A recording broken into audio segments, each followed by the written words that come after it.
Hi, you're delighted to be chatting with John Crane, antiques expert, auctioneer of fine objects. How are you, John? It's the end of a very busy day, but I'm absolutely fine. Joined with Steve Evans with me as well. Yes, hello, Steve. Hi, good evening. Nice to see you again, John. Yeah, we haven't seen each other for at least a fortnight, Steve. Yeah. Yes, the great host on Radio Clatterbridge, doing a good job.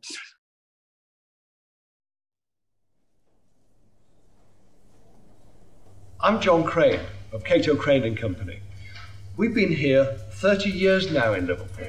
We're setting up here for quite a nice general mixed auction. It's quite interesting, so we never know what's coming in, and we sell all sorts of things from clocks, books, pottery, china, toys, militaria, silver, good jewellery. We do enjoy selling good pictures. This is a nice little painting. It's by Claude Stanfield Moore. It shows shipping on the Thames. It's unframed, that doesn't matter. It's probably still worth £2,000 to £3,000. In fact, almost anything that was made over the last 300 years will eventually come through a sale room, and it's our job to get a good price for it. This is the auctioneer's view. Wonderful array of items we deal with every week. The area we cover is all of the Northwest, but all the information is on our website, which is catocrane.co.uk, or you can follow us on Twitter, which is @CatoCrane. Telephone number 0151 709 5559. When you come to visit us in Liverpool for a free consultation, also the parking is right outside our front door, and that's free too. All removals we do are provided by our in-house professional removal team.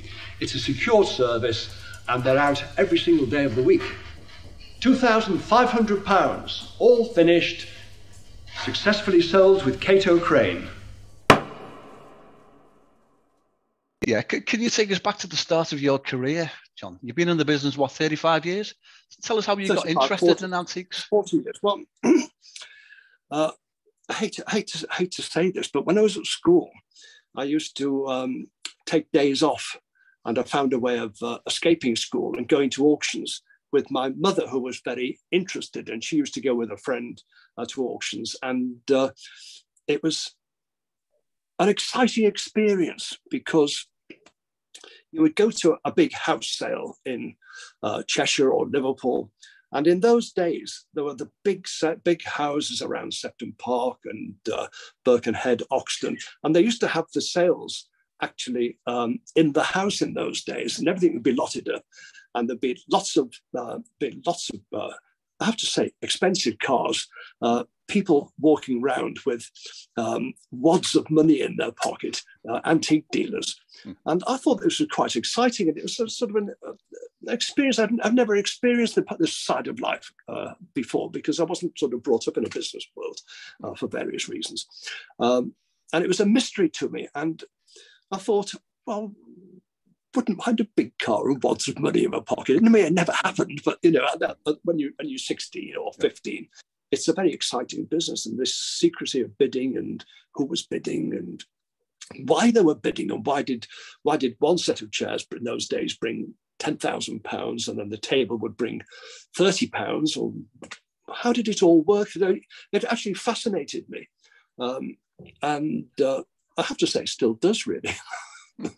So that's how it really started. And then probably a bit later, my mother said to me once, she'd been to a sale and she bought some stuff at one of these house sales, and she said, and she gave me a little jug, which is here, same jug, a little mason's jug, not a valuable object at all.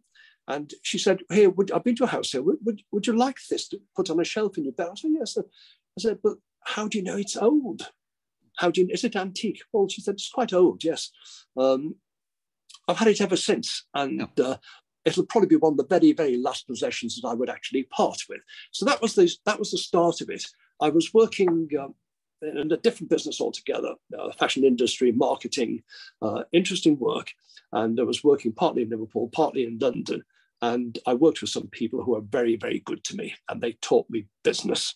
and they taught me how to market, how to promote a name, and how to make business work.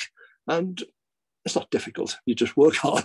You've got to have a good idea, and you must have a product or a service that people need. Now, we're very fortunate because we have to process the objects that people leave behind them when they depart this world. That is really a huge part of our business. It always has been, because you have to be quite sensitive. It's not as you see sometimes, where you rush in and it's all smiles and happy go, no, how much is this worth? What are you going to do with the money? It's not like that. As happened today, I went to see some people who were very upset because their friend had died. And there's a way of dealing with it. And there's a way of dealing with it sensitively and with a very good staff who are also very sensitive, because it is never a joyous occasion, ever. I've never known it when you've got to dispose of your family's treasured objects, friends' treasured objects, and it has to be done very, very, very, very carefully, in all fairness. But we happen to be quite good at doing it, I think, because that's having had to do it myself on a couple of occasions. And that's really what we specialize in. So we can handle a whole range of items. I mean, this picture behind me, I discovered this today, hidden behind a settee. It's been put there many years. I've just wiped it over before we did the filming. But the cobwebs at the back, it's probably been there for 30 or 40 years. It's not a valuable picture, but it would have been quite sought after, probably in 1970, because times have changed. This is of a ship called the Christiana, and it was run by a man called Captain Roberts. It was painted by a man called Chappell. His works turned up quite regularly, and it was always a thing to do to have the boats that you ran and that you captained painted, and you take it home. Well, we see them quite regularly. Maybe not quite so regularly now. That generation is not with us. What we have to consider is, and it's a very, very important part of our business, that every 10 years, you probably lose 12.5% of the population, which, and in 20 years, you've probably lost, say, 20-25% of the population. So tastes change. And this really is something we have to keep our eyes on very, very carefully.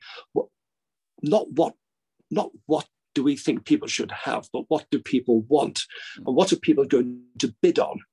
And that has changed quite drastically over the years in certain aspects. To give you an idea, we used to do railway honour auctions. Railway honour auctions, the prices dropped enormously because that generation really, hardly anybody remembers the steam trains now. Yeah. I'm one of the last people that do. Shipping memorabilia has dropped enormously. Many years ago, 30 years ago, we had probably the biggest White Star memorabilia sale ever in the country. And we put probably several thousand pieces. We discovered in a property a big hoard of this that had been there for donkey's years, since probably in the 30s, 50s. And so much so that the price of White Star collectibles dropped for about 3 years after that, because we flooded the market. And we had people from America phoning us and saying, we've got £100 to spend, we've got 500, just buy me anything White Star, because it was on the up and it was very desirable. Nowadays, it's still quite good, but nowhere near the way it was years ago. So this is why I say you have to watch the trends really, really, really, really carefully. Was the Titanic that part of White Star? Yes, it was. Yeah. Yes. To give you an example, we probably about 15 years ago, I was in a property in Merseyside, Southport area, and we discovered a cigar box which belonged to Captain Smith of the Titanic. It wasn't on board when it went up, in his office, and it had come down through a couple of generations to the family. And I discovered it in the house, and I thought, well, this is quite important. There's a White Star and his initials. I think we sold that for £25,000. Now, the cigar box, this is 20 years ago, 15 years ago. The cigar box was probably, because it's a high quality one, was probably actually worth £300 or £400 maybe, a humidor. But because of its association with the Titanic, and Captain Smith, it brought a huge amount of money. If it went on the market now, would it bring that money? Possibly, but I wouldn't like to guarantee it. So that's how the market has changed. Picture market has changed enormously.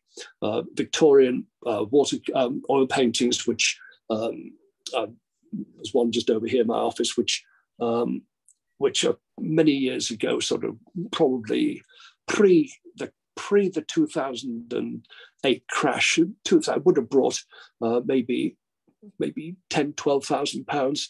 Probably would now only make £2,000 because people don't want those sort of things in their house in the next generation. And what I always say to you, if you have a 30-year-old goddaughter who's got a nice job and is up and coming and has a nice modern flat in the city, Liverpool, Manchester, anywhere really, what would they want to furnish their houses with? Would they want a picture like this of a ship, or would they want a silver tea set? This is Indian silver, quite special in fact. But would they want that in their flat? Probably not, because they'd want modern furniture. They wouldn't want brown furniture. However, people always say to me, I go to houses and people say, oh, I'm sorry, Mr. Crane, but I'm sorry, John, it's all brown furniture. It doesn't sell because the television tells you that it doesn't sell. It's not actually true, because it's all to do with quality. And if you have a very fine piece of mahogany, rosewood, that's beautifully made, like motor cars, you pay a premium for a high quality Porsche, say, but nobody wants a high mileage other brand. I won't name brands because it's not nice to do that. But I drive. Steve knows me. I drive a little car. I drive a little Peugeot 2008 because I tend to be a bit frugal in the way I live, and I like 65 to the gallon. So it's all to do with quality. It's also to do with colour, especially with paintings. And people always say, well, people buy paintings to match the carpets and curtains. Well, up to a point, it's a bit trite to say that. It's not true. But you have to really, people don't want to live, I think, in a gloomy atmosphere. And light woods, bird's eye maple, walnut, figured walnut, all still very, very popular. So it hasn't really dropped. So when they say the furniture has dropped, it's generally speaking perhaps the lower quality has dropped, but anything of fine condition is still selling actually quite well, and we're pleasantly surprised. So that's how it has changed a little.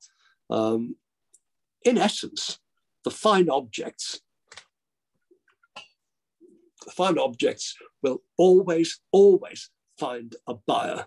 But if you have mediocre objects, who wants them? Well, who would want to own my little jug that my mum gave me, because it's quite gloomy little jug? Nobody would want it. It's not worth anything. It's maybe worth £5. It was probably worth £5 when mum gave it to me. How do you know then? How do you identify what's of value and what's not of value? Is it just experience in your role? Yes, we know what sells, generally speaking. We're not always right, because we do get surprises in the sale room, and we say, well, we'll put this in. And to give you another example, I was in a property the other day, and there was, outside the property flat in Wirral, there was a box, looked like a blanket box, which was in old teak with brass corners on. And it looked like an ordinary £40 blanket chest. It wasn't. It was a campaign chest which they would take abroad in the 1860s to fight battles. We know that would probably bring £300 or £400 as opposed to £40. So yes, it is experience. And I don't know how many pieces of furniture I've seen over the last 40 years, but a lot. And when you discover items you haven't seen before, something, your eye has to be good, and you have to say, well, haven't seen one of these for either a long time or before. Better just check it out. And of course, we have access to databases which we pay for with the bidding systems, so we can actually see how many have been sold over the last, say, 20 years. And if only 3 come up, and you think, oh, this is quite rare. Right. This is quite rare. We better do a double check on this. But it's quite repetitive, because strangely enough, human beings are surprisingly the same, and we buy the same things for our houses. I will have the same things that Steve's got or Terry's got, and okay, it might be not the same style, but we've all got to have a table and chairs. We've all got to have carpets. We've got to have a bed to sleep in, and whether it's a divan bed or a full poster bed, that's irrelevant, really. But we all have to have the same things, and really, it's a question of what people find desirous and what they find desirable, because our tastes change. Some people just do not want old antique furniture. Some people absolutely love it. So we never know what we're going into. Every time we go into a property, it's an adventure, because we get the key from the solicitor and we go in, and it is experience.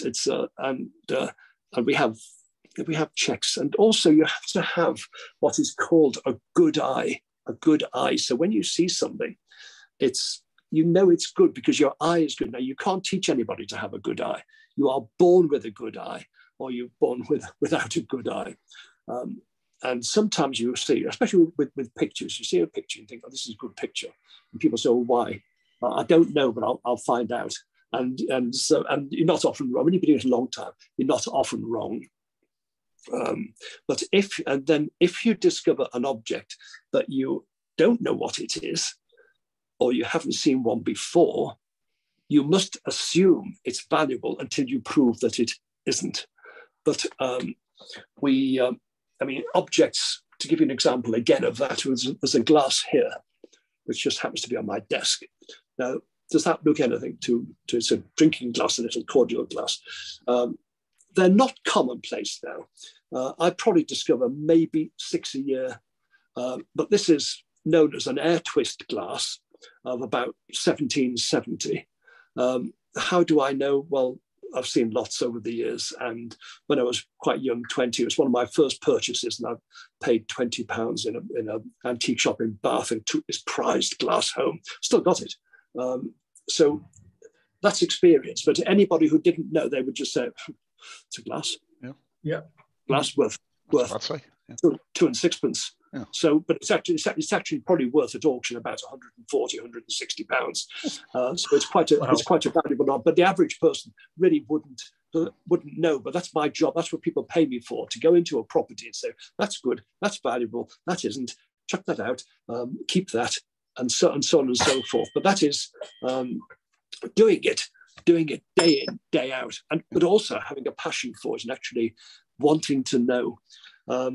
It's not always size.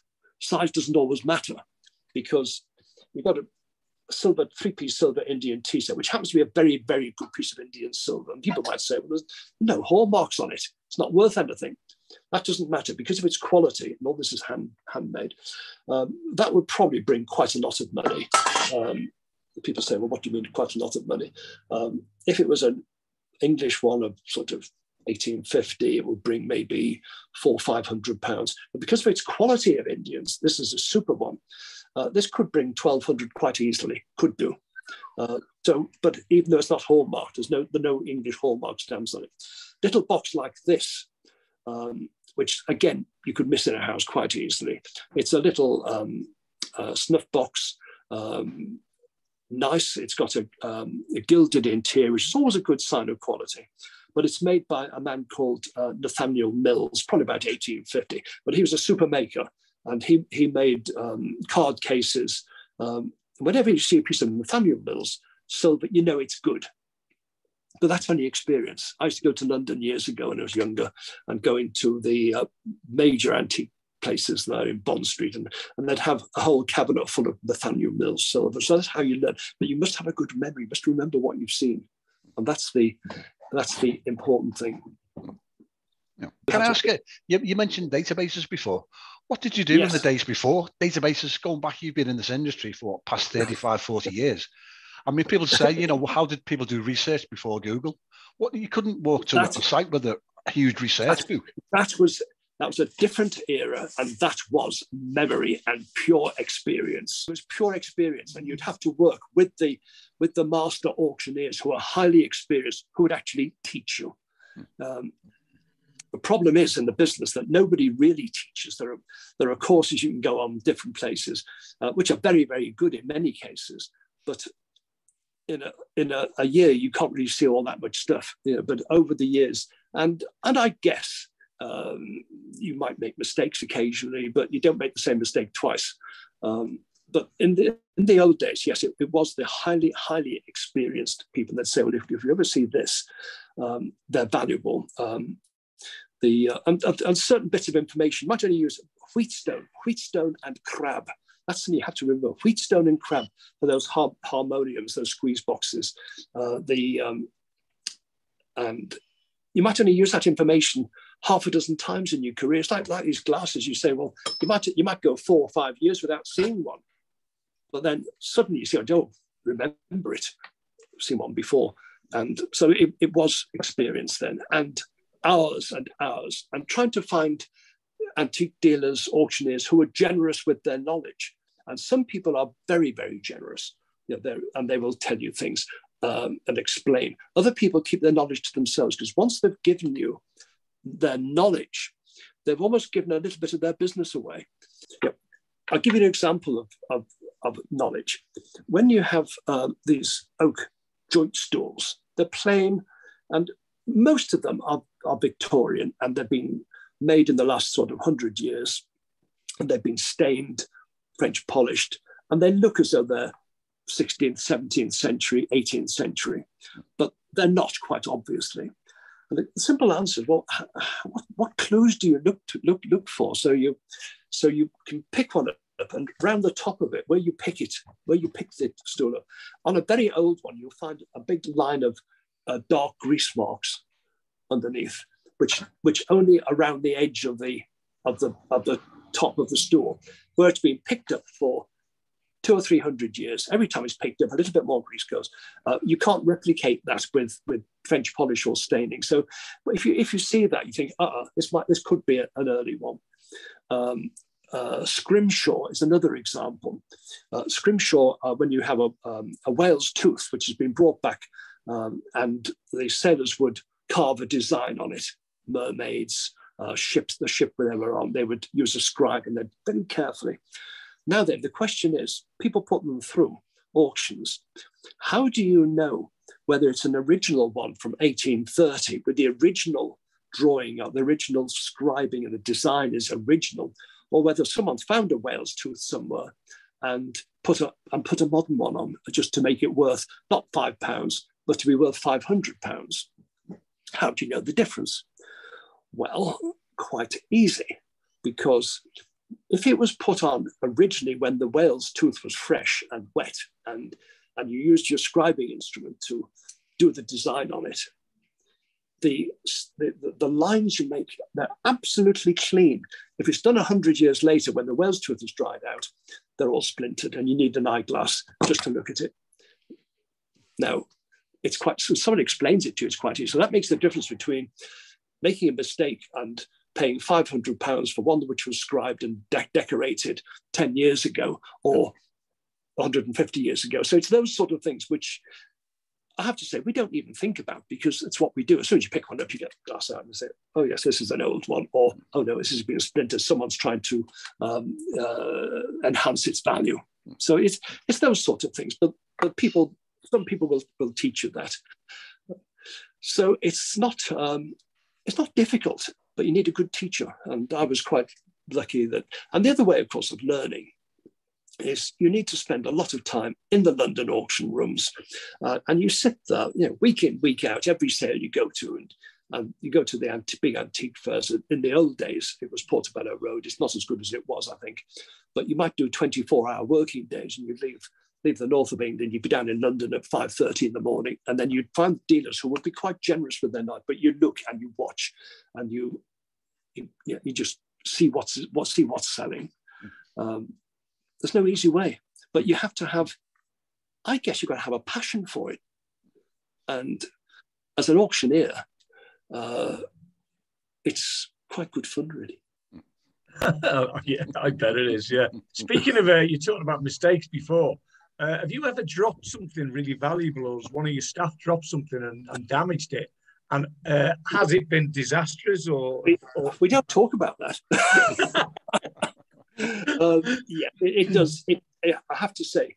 So, considering the number of objects we move every week and every year, which will run into hundreds of thousands, yes, we do occasionally have. You might chip a vase. You might put a hole in a painting. With pictures, the insurance companies say 3 moves is the same insurance risk as a fire for a picture. Because you're moving pictures around and you get caught on the end of your dressing table or somewhere, and you get a hole in it. In actual fact, it is not the end of the world, because some of the restorers are amazing, and most objects, pictures especially, can be repaired. Holes can be fixed, they can be relined, and it's not really considered to be a major detraction from them.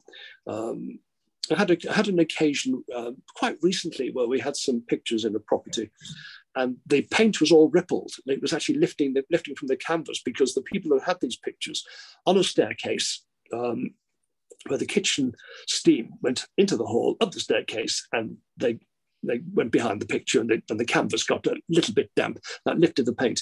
I've now had those restored, and they use a vacuum process, and they reline it, which means putting another canvas at the back of it, put it in the vacuum, it pulls all the paint back onto the original one, and then it's retouched. It will reduce the value a little, but it's one way of saving a good picture, rather than it's being worth nothing at all, because no one's going to buy a picture when the paint is all flaking. So, but everything can be restored. I think, with the exception, pottery is no problem at all. There's some great restorers, and you just can't see the restoration. You will under an ultraviolet light, and that's why when you're looking at pictures, you would use an ultraviolet torch, a very strong one, and that will show up all the blemishes, any retouching, any damage. So you need one of those in your pocket all the time, really. The glass, I think, can't be repaired easily. I think probably at great cost it probably could be, and then the other thing which can't be repaired, which we see regularly, are silver candlesticks, because they're just a very thin coating of silver over the candlesticks, and they're often dropped or broken. They can't be repaired. The best thing is a bit of glue on them. That's That's the best you can do. Repair. And you've got to be careful with repair, because we had an occasion a while back where a gentleman brought in, not sure I should tell this story, but a gentleman brought in a large ladro camel, and it was called Ship of the Desert. Anyway, put it into auction. He hadn't had it out on display. It was in perfect condition. We put it into auction. It brought quite a lot of money, nearly £1,000. And the dealer who bought it came up to the ceremony and said, this has all been repaired. It's all glued. Look, there's bits under here, which you can see the brown glue. He paid £900. He said, I'll give you £100 to take it off your hands. I said, well, no, that's not acceptable. Anyway, it was puzzling me, really, because I said to my staff, has anybody had any damage on this? Anyway, in the end, I thought I want to get to the bottom of this problem. And I found Ladro in Valencia, in Spain, where they employ 2,000 people. And I spoke to the archivist there, and I said, I've got a camel here. I said, a large camel. It's got the tassels glued on. Has it been broken, or do you send? He said, no. He said, we can't fire they're too big to fire in one piece. So we fire all the small pieces and we actually attach them before they leave the factory. So we glue them on. Okay, next question. What sort of glue do you use? He said, well, we call it porcelain cement. And he said, you'd know it as araldite. That's how. So we hadn't damaged it. And so now when I see another one, you know the story behind it. So if anybody says, look, this is damaged and your staff have glued it back on, they've broken it, it's not true at all. So you've got to keep your eyes and ears open on these things. You've got to have your wits about you sometimes. These are things which I suppose you just learn from experience, and got to have an inquiring mind. You can see your number behind me here. Are you available? Do you get calls at sort of ungodly hours, middle of the night, asking for you to give a valuation? It happens regularly. When we've got a big sale online now at the-saleroom.com. And we use two websites, the-saleroom.com, and we use easyliveauction.com. Now, these go worldwide. And it's not uncommon to get a phone call at 3:30 in the morning where somebody in the States has seen it, or Australia, and they forget we're in a different time zone. Just answer the phone and say, good morning, it's Cato Crane here. How can we help you? Because one of the things which we got so used to it, one of the things, politeness, I think, in business or in life is everything. And communication with your clients, give them feedback, phone them when you don't need to sometimes, say, look, don't worry about your stuff, it's in sale now and it's doing quite well. And I think that makes the world go round. And sadly, I think perhaps not everybody is like that these days, but we tend to be a bit old-fashioned. And for us, it works. It works very well. But it might not work for everybody. We don't, we're in the service industry and we are there to serve the general public. And I look at it as a personal mission, really, to provide a service where you're protecting people, especially some elderly people still, and you have to protect them. And if they've got something worth a lot of money, you need to tell them. And don't try. We don't deal, but if they've got something worth £2,000 or £3,000, give them the accurate information, and then they can make a decision. Don't say it's worth £10 and try and buy it from them, because that's not the way to behave. I think it's very important that you don't have to cross the road to avoid anybody ever. And we've talked about this before, Stephen. When I go down the high street here in HESWALL or anywhere, and I meet a client from years, I don't have to cross the road and sort of scurry away because I've done something wrong. You want to say, look, we did well for you. And I think that's something which a lot of people perhaps don't always trust people in the antique business. But there are lots of, I know dozens, if not hundreds, of very, very good people who run ethical businesses. And I really do believe that's so important. Brilliant. A quick one, final one from me, John. Haven't you sang with the Beatles? Tell Terry a little bit about your Beatles. Oh, yeah. Well, people don't know this, but I sang with the Beatles every day for about 3 years. What? And people, I don't appear in any of the histories of the Beatles, the biographies of the Beatles. My name doesn't appear anywhere, which always surprises me. But for 3 years, I sang every day because we were at school together, and every morning assembly, Paul McCartney and George Harrison were there for 3 years. So I sang with the Beatles. Wow. I should be incredibly famous now. At the Liverpool Institute, John. Yes, it was a good school. But I must say, my school days weren't the happiest of my life, but it's been pretty happy since I left school. But it did me a lot of good. I have to admit that. That's brilliant. It really is. Brilliant. So I should meet the person who sang with the Beatles. Yeah, John. On that note, I think we can better that. I think. But let me thank you for your time. It's been a pleasure. It's great to be on the program with you and doing this. And I enjoy imparting knowledge to people, and there's nothing difficult about it. It's quite simple, really. But it's just good fun, isn't it? I always say, work is more fun than fun. Yeah. Brilliant. Well, let's keep in touch, John, and do it again in the future if you don't mind. We'll do another one. Be absolutely delighted to do another one. Brilliant. Excellent. Brilliant. Yeah. Oh well. Right. Well, thank you very much. And okay, and we'll speak again soon. Okay, we will, and I'll see you in a few weeks, no doubt, John. Yes, no doubt. Yeah. Cheers, John. Right. Thank you. Thank you. Okay. Bye now. Bye. Bye. Bye for now.